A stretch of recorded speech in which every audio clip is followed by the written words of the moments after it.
ए निकालने का हमारे पास तरीका है। ए मतलब हमारे पास जब एक्सेलरेशन है तो उसको निकालने के हमारे पास तरीके हैं। मैं डिस्प्लेसमेंट की हेल्प से एक्सेलरेशन निकाल सकता हूँ। डिस्प्लेसमेंट को एक बार डिफ्रेंशिएट करूँगा वेलोसिटी, एक बार और कर दूंगा तो एक्सेलरेशन, काम खत्म। मान लीजिए क्वेश्चन लिखाता हूँ, लिखो y equals to k t square is given. y equals to दे रखा है के टी स्क्वायर, जहाँ पे k एक कॉन्स्टेंट है, वैल्यू इसकी 1 है। जहाँ k एक कॉन्स्टेंट है, वैल्यू इसकी 1 है। हमसे कहा है कि lift is moving upward, lift is moving upward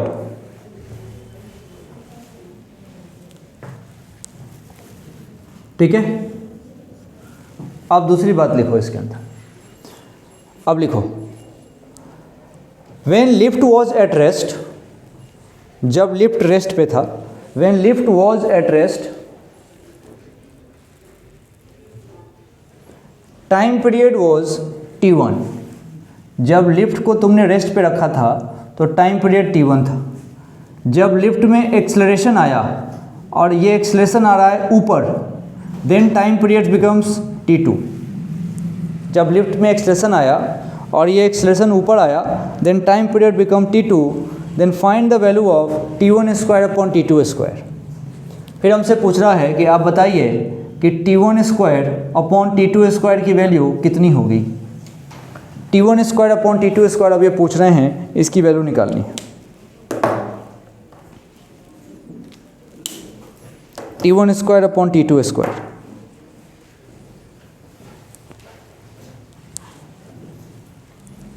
आराम से सोचिए। इसमें एक्सेलरेशन नहीं गिवन है तो एक्सेलरेशन हम निकालना जानते हैं, और लिफ्ट ऊपर जा रहा है तो एक कंडीशन में ऊपर, एक कंडीशन में रेस्ट पे है।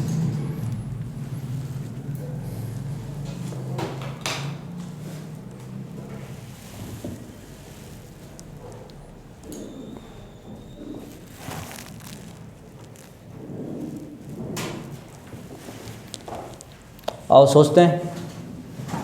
मुझे तो t का फार्मूला एक ही बात पता है, 2 पाई अंडर रूट l नहीं l इफेक्टिव और g नहीं g इफेक्टिव। लिफ्ट के केस में l इफेक्टिव में कोई चेंज नहीं है, 2 पाई अंडर रूट l नहीं g इफेक्टिव लिखा जाएगा। चलिए सबसे पहले यहाँ बात कर लेते हैं रेस्ट की, और यहाँ बात कर लेते हैं लिफ्ट में जब एक्सेलरेशन है। रेस्ट की बात करूँगा, टाइम पीरियड हो गया t1 और ये वैल्यू हो जाएगी 2 पाई अंडर रूट l, और g इफेक्टिव तो g रहेगा क्योंकि लिफ्ट में एक्सेलरेशन है नहीं, वो लिफ्ट रेस्ट पे है। कांस्टेंट वेलोसिटी भी होती तब भी ये लिखते। एक्सेलरेशन जब लिफ्ट में ऊपर हो जाए तब टाइम पीरियड t2 बना है, वो होगा 2 pi under root l effective तो l ही रहेगा, और g इफेक्टिव हो जाएगा g प्लस है, g प्लस है। अब देखो बाकी तो कट ही रहे हैं, बाकी कट रहे हैं, 2 पाई से 2 पाई ख़त्म, l से l ख़त्म, तो ये यहाँ से t1 अपॉन t2 जो लिखा हुआ है ये अंडर रूट, हाँ g प्लस ए अपॉन g लिखा हुआ है। अच्छा, इसका मतलब अगर मैं इसको स्क्वायर कर दूँ दोनों तरफ तो t1 का स्क्वायर और t2 का स्क्वायर जो ये पूछ रहा था वो अंडर रूट अब ख़त्म हो जाएगा, वो हो जाएगा हमारा g प्लस ए और नीचे आ गया g। अब सारा टारगेट है कि बच्चों जैसे पहले हम a निकाल लें और वहाँ पुट कर दें, तो देख लिया जाए a कैसे निकलेगा।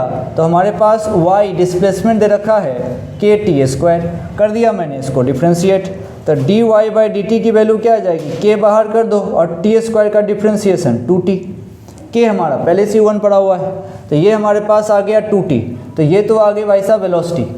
अब मुझे एक्सेलरेशन चाहिए, तो एक्सेलरेशन बराबर मैं कर दूंगा dv बाई डी टी, यानी कि 2t में से 2 बाहर करिए और dt बाई डी टी क्या हो जाता है 1, ये तुम जानते हो, बहुत बच्चों वाली बात है। तो ये आ गया 2, तो एक्सेलरेशन आ गया तुम्हारा 2 मीटर पर सेकेंड स्क्वायर, और इसी में तुम g को सोच लो 10, तो बता दो यहाँ से आंसर।